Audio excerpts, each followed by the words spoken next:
Welcome to another edition of 12.5 Minutes. My name is Jared Kelly. I'm with my friend and co-host Liz Whitehead. Hi, Jared. It's so good to see you. It's good to see you too. We have another episode of our favorite topics, which always start with crazy, scary, genius, and hilarious. And this week, or today, we're basically diving into this idea of autonomous vehicles. Waymo being one of the most popular and most notable companies offering this particular service. Your favorite one. Not my favorite at all right? And if you want to make me crazy, let's talk about Waymo because I live in Chicago and I do not advocate for any autonomous vehicles in this city at all. Why not? Huh. I mean, there's several reasons. What's scary about them? It's not so much scary. It's that first, driving here can make you crazy as it is, right?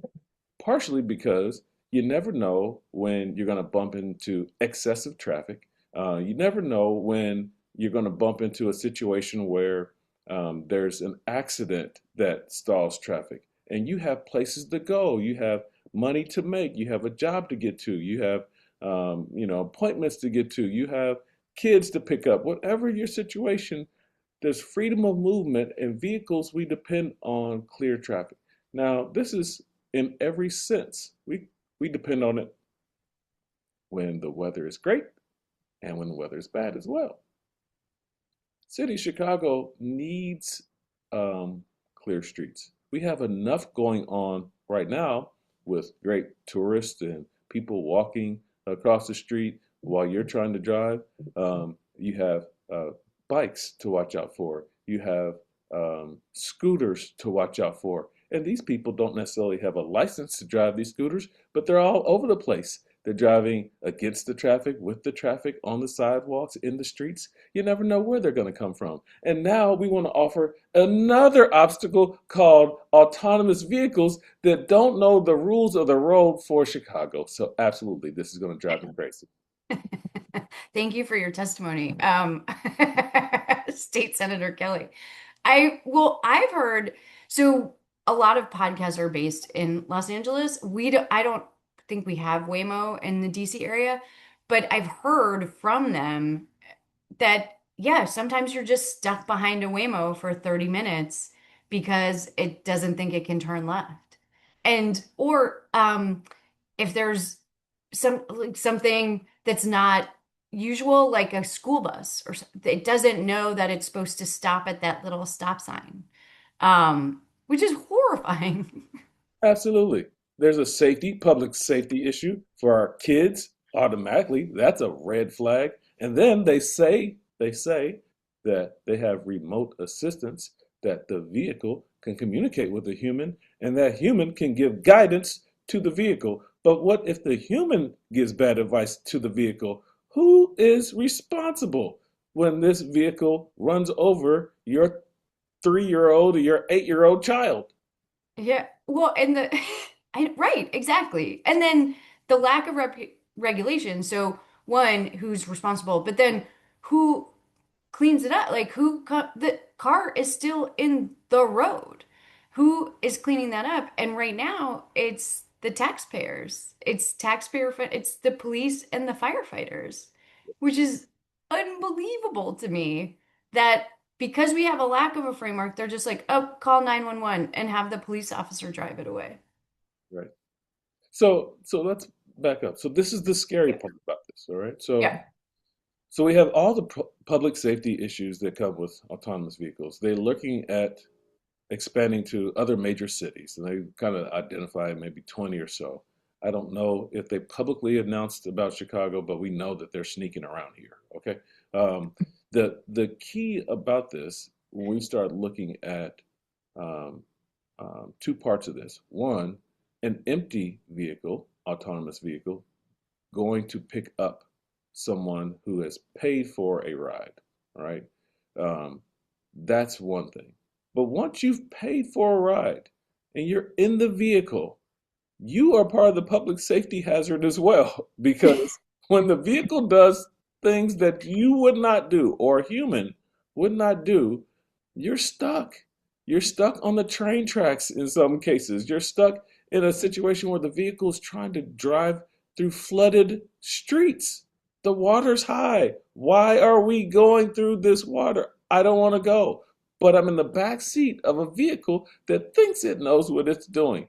Or when a vehicle gets into a situation where there has been an accident and we have trained officers and we have firefighters, we have personnel on staff trying to handle an emergency situation, and you have an autonomous vehicle that decides that it wants to disrupt or go through the area that is cordoned off because there's been an accident and it doesn't recognize there's been an Right. accident. So why do we want to create more chaos in a situation where there's already intense and taxpayers get to fund it? Yeah. I think when we think about these like futuristic scenarios, it would be nice not to have to drive. Driving is stressful. It'd be nice to just sit in the back and read a book or get something done. In other of these scenarios, people might be the problem. People might be what's creating the issue for the Waymo, but we can't have both. And we haven't created a structure where it can be all autonomous yet, because that would be a public good. The buses would be all of this. There would have to be, and this is a topic we also love to talk about, but there needs to be regulations for all this. Yes, yes. And without that regulation, we're going through the experimentation phase, and we don't want to be the guinea pigs. We don't want to pay for it. We don't actually want to be in situations where our personal safety is at risk, or whether we're in the vehicle or not. Um, but also, when it comes down to it, like we're trying to integrate a technology and a solution in areas where we're forcing the issue where it's not necessary, but that same technology could be used in a genius way in areas where they don't have that same conflict. Now imagine this. Imagine that you have, 40 acres of a farm and you have things that you need to do. You have uh, crops that need to be picked up. You have whatever they do on farms. You have plant seed- seeds, seeds, Tractors, hair seeds, are dryer. like all kind of things that.